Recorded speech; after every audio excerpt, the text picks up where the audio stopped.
Hi, welcome back to my YouTube channel. ಯಾರೇ ನನ್ನ YouTube ಚಾನಲ್ನ ನೋಡ್ತಾ ಇದ್ದೀರಾ, ಪ್ಲೀಸ್ ಸಬ್ಸ್ಕ್ರೈಬ್ ಮಾಡಿ, ಲೈಕ್ ಮಾಡಿ, ಶೇರ್ ಮಾಡಿ, ಕಮೆಂಟ್ ಮಾಡಿ. ಇವತ್ತು ಒಂದು different recipe onion flower fries. ಇದು ಸ್ನ್ಯಾಕ್ಸ್, ಕಿಡ್ಸ್ ಸ್ಪೆಷಲ್ ಅಥವಾ ಈ ದೊಡ್ಡೋದು ಯಾರು ಬೇಕಾದರೂ ತಿನ್ಬೋದು, ಚೆನ್ನಾಗಿರುತ್ತೆ. ಹೇಗೆ ಮಾಡುವ ಅಂತ ನೋಡುವ ಬನ್ನಿ. ನಾನು ಮೊದಲಿಗೆ ಇಲ್ಲಿ 3 ಈರುಳ್ಳಿ ತೊಗೊಂಡಿದ್ದೀನಿ. ಹಾಗೆ ಇದನ್ನು ನಾನು ಸಿಪ್ಪೆ ತೆಕ್ಕೊಂಡು ಫುಲ್ಲು ಕಟ್ ಮಾಡ್ಕೊಳ್ತಾ ಇಲ್ಲ, ಸ್ವಲ್ಪ ಕಟ್ ಮಾಡ್ಕೊಳ್ತಾ ಇದ್ದೀನಿ. ನೀವು ಪೂರ್ತಿ ಕಟ್ ಮಾಡಿಕೊಂಡು ಅದೆಲ್ಲ ಪೀಸ್ ಆಗುತ್ತೆ, ಈ ಥರ ಕಟ್ ಮಾಡ್ಕೊಳ್ಳಿ. ದೊಡ್ಡ ಈರುಳ್ಳಿ ಇದ್ದು ಚೆನ್ನಾಗಿರುತ್ತೆ, ಮತ್ತು ವೈಟ್ ಕಲರ್ ಈರುಳ್ಳಿ ಇದ್ರೂ ತುಂಬ ಚೆನ್ನಾಗಿರುತ್ತೆ. ಬಟ್ ನನಗಿದು ಚಿಕ್ಕದಲ್ಲೇ ಸಿಕ್ತು, ಸೊ ಇದನ್ನೇ ನಾನು ಮಾಡಿದ್ದೀನಿ. ಇವಾಗ ನಿಧಾನಕ್ಕೆ ಈ ಥರ ಕಟ್ ಮಾಡಿಕೊಂಡು ಬಿಡಿಸ್ಕೊಳ್ಬೇಕು. ಇವಾಗ ಫ್ಲವರ್ ಹೂವು ಹೇಗಿರುತ್ತಲ್ಲ ಆ ಥರ ಬಿಡಿಸ್ಕೊಳ್ಳಿ.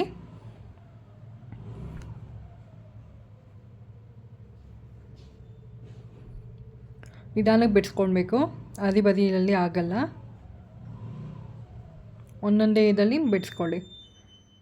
ಇದೇ ಥರ ನಾನು ಜಸ್ಟ್ 3 ಇನ್ನೂ 2 ತೊಗೊಂಡಿದ್ದೀನಲ್ವ, ಅದನ್ನು ಹಾಗೆ ಕಟ್ ಮಾಡಿಕೊಂಡು ಬಿಡಿಸ್ಕೊಂಡು ರೆಡಿ ಮಾಡಿ ಇಟ್ಕೊಳ್ಬೇಕು.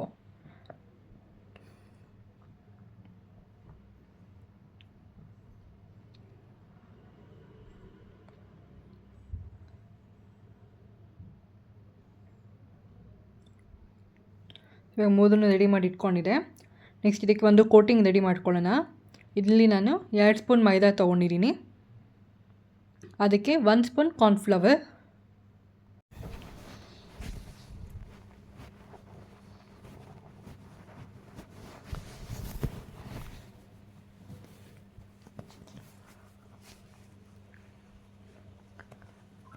ಸ್ವಲ್ಪ ಉಪ್ಪು, ಸ್ವಲ್ಪನೇ ಹಾಕ್ಕೊಳ್ಳಿ, ಜಾಸ್ತಿ ಹಾಕ್ಕೊಳಕ್ಕೆ ಹೋಗಬೇಡಿ.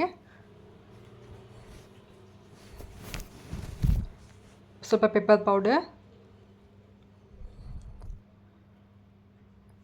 ಒಂದು ಸ್ವಲ್ಪ ಚಿಲ್ಲಿ ಪೌಡರ್, ಹಸಿಮೆಣಸಿನ್ಕಾಯಿ ಪುಡಿ ಹಾಕಿ ಸ್ವಲ್ಪ ನೀರು ಹಾಕ್ಕೊಂಡು ಮಿಕ್ಸ್ ಮಾಡ್ಕೊಬೇಕು. ಸ್ವಲ್ಪ ಗಟ್ಟಿ ಇರಬೇಕು. ಬೋಂಡಾ ಹಿಟ್ಟಿಗಿಂತ ಸ್ವಲ್ಪ ತೆಳುವಿದ್ರೆ ಸಾಕು, ಬೋಂಡಾ ಹಿಟ್ಟಷ್ಟು ಬೇಡ. ಬೇಕಂದ್ರೆ ನೀವು ಆ ಥರ ಮಾಡ್ಕೊಳ್ಬೋದು, ತೊಂದರೆ ಇಲ್ಲ. ಇವಾಗ ನೀಟಾಗಿ ಗಂಟಿಲ್ದಂಗೆ ಕಲಿಸ್ಕೊಂಡಿದ್ದೀವಲ್ಲ, ಇವಾಗ ಒಂದೊಂದೇ ಈರುಳ್ಳಿ ಕಟ್ ಮಾಡ್ಕೊಂಡಿರೋದನ್ನು ಇದರೊಳಗಡೆ ಡಿಪ್ ಮಾಡಬೇಕು, ಅಂದರೆ ಮುಳುಗಿಸ್ಬೇಕು. ಎಷ್ಟು ಕೋಟಿಂಗ್ ಚೆನ್ನಾಗಾಗುತ್ತೆ ಅಷ್ಟು ಚೆನ್ನಾಗಿ ಬರುತ್ತೆ. ಇದು ಒಂದು 10 ನಿಮಿಷ ಬಿಟ್ಟರೆ ಸಾಕು.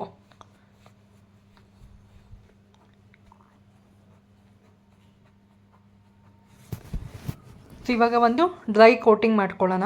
ಅದಕ್ಕೆ ನಾನಿಲ್ಲಿ 3 ಚಮಚ ಮೈದಾ ಹಿಟ್ಟು ತೊಗೊಂಡಿದ್ದೀನಿ.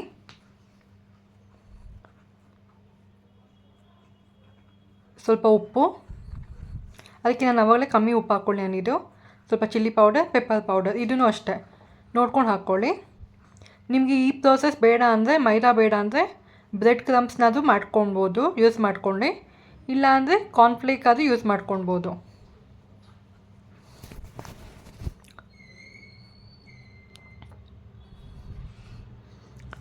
ಸೊ ಇವಾಗ ಇದು ರೆಡಿ ಆಗಿದೆ. ಇವಾಗ ಒಂದೊಂದೇ ಈರುಳ್ಳಿ ತೊಗೊಂಡು ಇದ್ರ ಮೇಲೆ ಹೊರಳಿಸ್ಬೇಕು.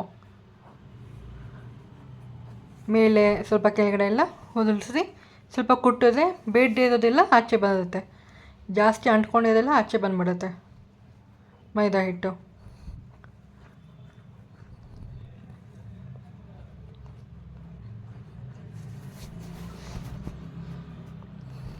ಇವಾಗ ಎಣ್ಣೆಯೊಳಗಡೆ ಹಾಕಿ ಕರಿಬೇಕು. ಇದು ಒಂದು ಸ್ವಲ್ಪ ಕಮ್ಮಿಯಲ್ಲೇ ಇರಲಿ, ಸಿಮ್ಮಲ್ಲೇ ಇರಲಿ.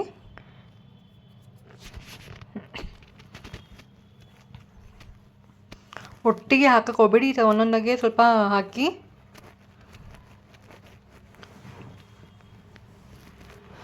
ಇವಾಗ ಬೇರೆ ದಿನ ಹಾಗೆ ಮಾಡ್ಕೊಂಡು ಹಾಕ್ಕೊಳ್ತಾ ಇದ್ದೀನಿ.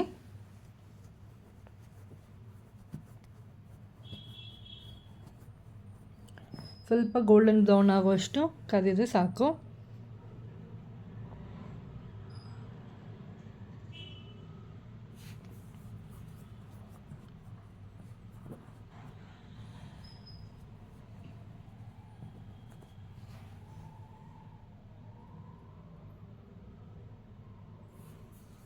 ನೋಡೋಕ್ಕೆ ಚೆನ್ನಾಗಿದೆ ಅಲ್ವಾ?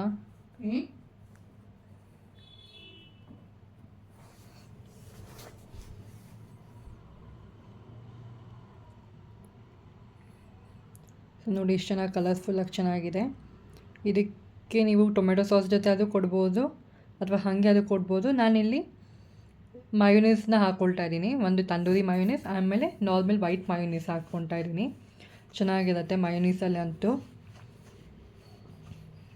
ಟೊಮೆಟೊ ಸಾಸ್ಗಿಂತ ಮಯೋನೀಸಲ್ಲಿ ತುಂಬ ಚೆನ್ನಾಗಿರುತ್ತೆ. ಇವನ್ ಬೇಕಾದ್ರೆ ನೀವು ಮೇಲ್ಗಡೆ ಚೀಸ್ ಸಹ ನೀವು ಹಾಕ್ಕೊಳ್ಬೋದು, ಅದು ಇನ್ನೂ ಟೇಸ್ಟಿಯಾಗಿ ತುಂಬ ಅಂದರೆ ತುಂಬ ಚೆನ್ನಾಗಿರುತ್ತೆ. ಸೊ ನಿಮಗೆ ಹೇಗೆ ಬೇಕೋ ಆ ಥರ ನೀವು ಅಲಂಕಾರ ಮಾಡ್ಕೊಳ್ಬೋದು. ಸೊ ನೋಡಿ, ಯುನಿಕ್ಕಾಗಿ ಡಿಫ್ರೆಂಟಾಗಿರೋ ಇದು ಆನಿಯನ್ ಫ್ಲವರ್ ಫ್ರೈಸ್ ತುಂಬ ಚೆನ್ನಾಗಿರುತ್ತೆ. ಟೇಸ್ಟನ್ನು ಅಷ್ಟೇ ಚೆನ್ನಾಗಿರುತ್ತೆ. ಸೊ ನೀವು ಮಾಡಿಕೊಂಡು ತಿನ್ಬೋದು ಕಿಟ್ಟಿ ಪಾರ್ಟಿ ಅಥವಾ ಬರ್ಡೇ ಪಾರ್ಟೀಸ್ಗೆ. ಚೆನ್ನಾಗಿರುತ್ತೆ, ಒಂಥರ ಡಿಫ್ರೆಂಟಾಗಿ ಎಲ್ಲರಿಗೂ ಇಷ್ಟ ಆಗುತ್ತೆ. ಸೊ ನೀವು ಮಾಡಿ ಟ್ರೈ ಮಾಡಿ, ಕಮೆಂಟ್ ಮಾಡಿ ಹೇಳಿ ಹೇಗಿತ್ತು ಅಂತ. Thank you.